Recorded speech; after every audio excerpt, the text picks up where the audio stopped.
प्रिय भक्तों, जय श्री राम।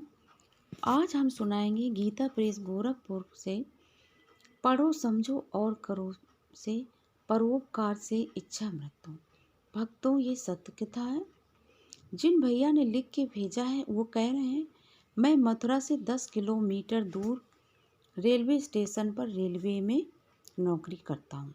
ये घटना सितंबर 2003 ईस्वी की है, जिसने मेरे जीवन को पूरी तरह बदल दिया। उत्तर प्रदेश के इटावा जिले में बहड़ा एक गांव है जो महवा कस्बा से मात्र 1 किलोमीटर दूर है। वहाँ हमारे पूज्य पिताजी एवं माताजी रहते थे। पूज्य पिताजी को पूरे गांव और क्षेत्र के लोग दद्दा जी कहकर पुकारते थे।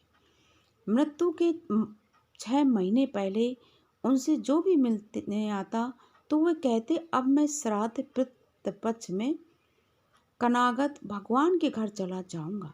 लोग कहते सब लोग कि दद्दा, आपकी उम्र 84 वर्ष की हो गई है, इसलिए आप ऐसी बातें करते हैं।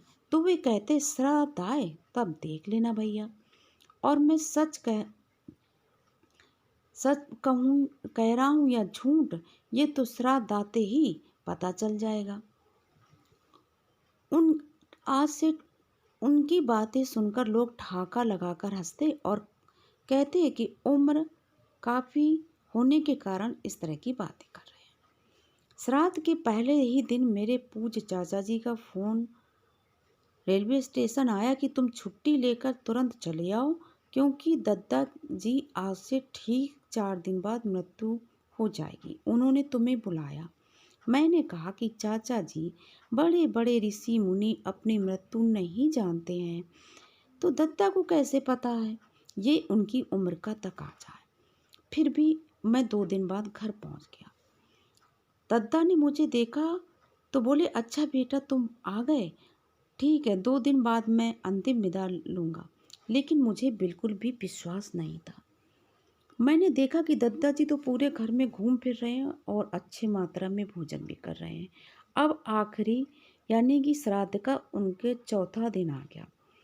चूँकि इच्छा मृत्यु की खबर सब जगह फैली हुई थी, अतः सभी लोग, अखबार वाले, पत्रकार एवं पूरे गांव के लोग इकट्ठा हो गए कि देखें वास्तव में इच्छा मृत्यु कैसी होती है।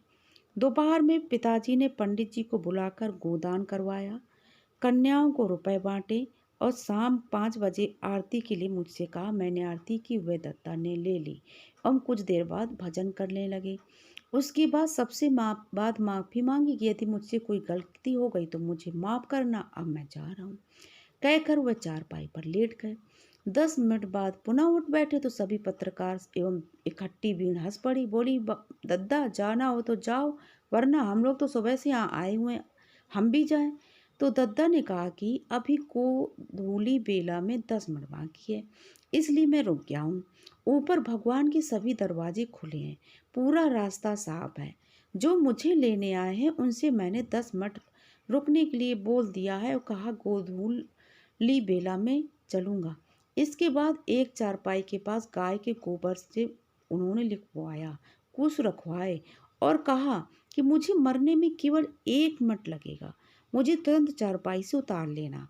इसके बाद राम नाम कहते हुए शाम को गोधूली बेला में चारपाई पर लेट गए और 1 मिनट बाद उन्हें तुरंत नीचे उतारा गया। उनके प्राण पखेरु उड़ गए। उन्होंने जो बात 6 माह पहले कही थी वे अंचरा सा सत्य हो गई।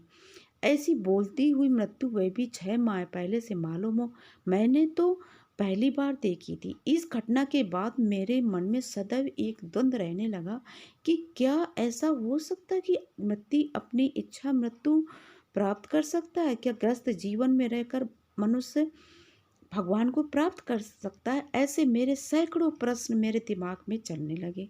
फिर मैंने अपने दद्दा का पूरा जीवन मैंने परिचय उनको फिर पीछे से पलटना शुरू किया। तो उनकी नौकरी, दद्दा की नौकरी 12 साल में लग गई थी और वे अंग्रेजों के विरुद्ध काम करने के कारण ठीक 12 साल में उन्हें बर्खास्त कर दिया गया। फिर सरकार ने स्वतंत्र होने पर, भारत देश स्वतंत्र होने पर पेंशन भेजी। तो उन्होंने दद्दा ने यह कहकर लौटा दी कि मेरी पेंशन गरीबों में बांट दी जाए। मैंने देश के प्रति अपना कर्तव्य निभाया है।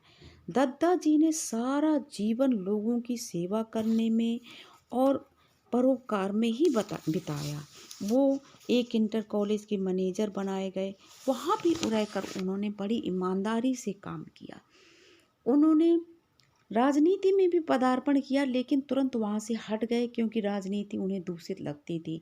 फिर उन्होंने अपने पैसे के खर्च में खेत में चौराहे पर एक कुआं खुदवाया और 80 बाल्टी उसमें सदैव रहती थी।